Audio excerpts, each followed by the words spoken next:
నమస్తే మిత్రులారా, ఈరోజు కేంద్ర ప్రభుత్వం కమర్షియల్ గ్యాస్ సిలిండర్ మీద ₹195.50 అదనంగా పెంచింది.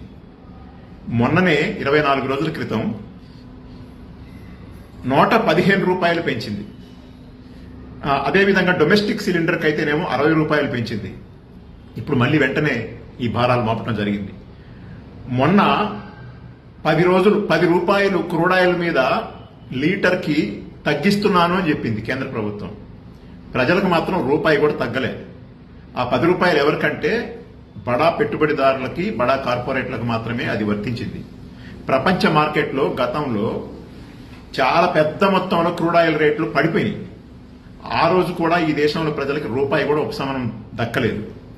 రష్యా నుంచి చాలా తక్కువ ధరకు మనం క్రూడ్ ఆయిల్ కొనుక్కొచ్చాం. ఆ రోజు కూడా రూపాయి మన దేశ ప్రజలకు తగ్గలేదు. ఈ డబ్బులు మొత్తం వేల కోట్ల రూపాయలు, లక్షల కోట్ల రూపాయలు బడా ఆయిల్ కంపెనీలు ఏవైతే ఉన్నాయో కార్పొరేట్ కంపెనీలకు మాత్రమే అది దక్కింది. ఇప్పుడు మోడీ గారు ఇస్తున్నటువంటి రాయితీలు కూడా వాళ్ళకే దక్కుతున్నాయి. ప్రజల మీద మాత్రం చాలా పెద్ద ఎత్తున